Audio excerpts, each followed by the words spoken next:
കീഴ്വായ്പൂര് പരിയാരം കരകളെ തമ്മിൽ ബന്ധിപ്പിക്കുന്ന പാറക്കടവിൽ പാലം എന്നത് ഒരു സ്വപ്നമായി തുടരുന്നു. ഊരാളുങ്കൽ ലേബർ സൊസൈറ്റി ടെൻഡർ എടുത്തിട്ടുണ്ടെങ്കിലും നടപടിക്രമങ്ങൾ ഇനിയും പൂർത്തീകരിക്കേണ്ടതുണ്ട്. മല്ലപ്പള്ളി പഞ്ചായത്തിലെ പരിയാരം കീഴ്വായ്പൂര് കരകളെ തമ്മിൽ ബന്ധിപ്പിക്കുവാൻ ഒരു പാലം വേണമെന്നത് നാട്ടുകാരുടെ വർഷങ്ങളായും നൂറ്റാണ്ടുകളായും ഉള്ള ഒരു സ്വപ്നമാണ്. ആ സ്വപ്നം യാഥാർത്ഥ്യമാക്കേണ്ടത് ജനപ്രതിനിധികളുടെ കടമയും അവരുടെ ഉത്തരവാദിത്വവുമാണ്. മല്ലപ്പള്ളി കീഴ്വായ്പൂര് പാറക്കടവിൽ പുതിയ പാലം ഉയരണമെങ്കിൽ സർക്കാർ നടപടികൾ കാര്യക്ഷമമായെങ്കിലേ നടക്കൂ. ഇവിടെ ഉണ്ടായിരുന്ന കടത്തുവള്ളക്കാരന്റെ സേവനവും നിലച്ചതോടെ ഇരുകരക്കാരും അങ്ങോട്ടും ഇങ്ങോട്ടും നോക്കി നിൽക്കേണ്ട അവസ്ഥയിലുമായി. പൊതുമരാമത്ത് നിരത്തു വിഭാഗത്തിന്റെ കടത്തുവള്ളക്കാരൻ ജനുവരി 31 വിരമിച്ചതോടെ പാറക്കടവ് ഒറ്റപ്പെട്ടു.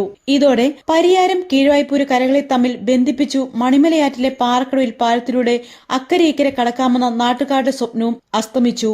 പാറക്കടവിൽ പാലം നിർമ്മിക്കുന്നതിനാവശ്യമായ സ്ഥലം 2024 ഓഗസ്റ്റിൽ റവന്യൂ വകുപ്പ് ഏറ്റെടുത്തുവെങ്കിലും നിർമ്മാണം തുടങ്ങാനായിട്ടില്ല.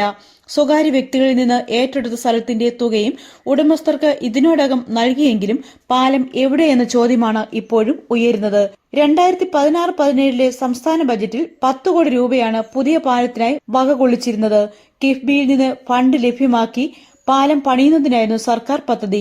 ഇതിന്റെ അടിസ്ഥാനത്തിൽ 8 തവണ സർക്കാർ ടെൻഡർ ക്ഷണിച്ചിരുന്നുവെങ്കിലും പ്രവൃത്തികൾ നടത്തുന്നതിന് കരാർ ഉറപ്പിക്കാൻ കഴിഞ്ഞിരുന്നില്ല. 4 തവണ പൊതുമരാമത്ത് പാലം വിഭാഗവും പിന്നീട് കേരള റോഡ് ഫണ്ട് ബോർഡുമാണ് പാലത്തിന് ടെൻഡർ ക്ഷണിച്ചത്. ആരും കരാർ എടുക്കാത്തതിനാൽ നിർദ്ദിഷ്ട പാലത്തിന്റെ രൂപകൽപ്പനയിലും എസ്റ്റിമേറ്റ് തുകയിലും മാറ്റം വരുത്തി 2 തവണ ടെൻഡർ ക്ഷണിച്ചിരുന്നു. ആദ്യ തവണയിൽ ആരും ടെൻഡർ നൽകിയിരുന്നില്ല. രണ്ടാമത് എസ്റ്റിമേറ്റിനേക്കാൾ കൂടുതൽ തുകയ്ക്ക് ടെൻഡർ ലഭിച്ചിരുന്നു. ഇങ്ങനെയുള്ള ടെൻഡറിന് ധനകാര്യ വകുപ്പിന്റെ അനുമതി ലഭിച്ചാൽ മാത്രമേ നിർമ്മാണ പ്രവർത്തനങ്ങൾ നടത്തുവാൻ കഴിയൂ. പാലം യാഥാർത്ഥ്യമാകുന്നതിനൊപ്പം നാട്ടുകാരുടെ ദുരിതത്തിനും പരിഹാരമാകണമെങ്കിൽ സർക്കാർ തലത്തിലെ പ്രവർത്തനങ്ങൾ ഊർജ്ജസ്വലമാക്കണം.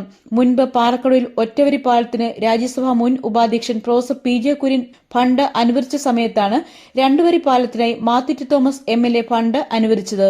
ഇപ്പോൾ ഇവിടെ ഒറ്റവരി പാലവുമില്ല, 2 വരി പാലവുമില്ലാതെ നാട്ടുകാർ ദുരിതത്തിലായിരിക്കുകയാണ്. പാലത്തിന്റെ പേരിൽ ഇവിടെ ഫ്ലെക്സി യുദ്ധം നടന്നുവെങ്കിലും മണിമലയാറിന് കുറുകെ ഒരു പാലം ഉയർന്നില്ലെന്ന് മാത്രം.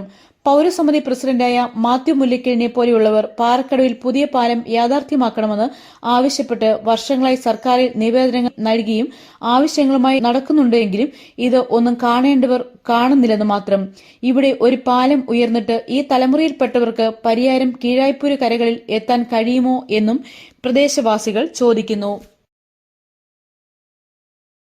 ഒരു വരി പാലത്തിന് ആദ്യം തുക അനുവദിച്ചു, അത് രാജ്യസഭയുടെ ഉപാധ്യക്ഷൻ. രണ്ടാമതായി വലിയ പാലത്തിനായി 10 കോടി രൂപ അനുവദിച്ചു, അത് സ്ഥലം MLA മാത്യു ടി തോമസ്. എന്നാൽ 2 പാലങ്ങളും ഇതുവരെ യാഥാർത്ഥ്യമായില്ല. ഇനിയും യാഥാർത്ഥ്യമാകുമെന്ന സ്വപ്നമാണ് ഇനിയും ഇവിടുത്തുകാർ കാണുന്നത്. എന്ന് ഈ പാലം പൂർത്തിയാകും എന്ന ചോദ്യവും ഇവർ ഉയർത്തുന്നു. ഗാലക്സി ചാനലിന് വേണ്ടി അനിൽ കല്ലുപ്പാറയ്ക്കൊപ്പം ജിജു വൈക്കത്തശ്ശേരി.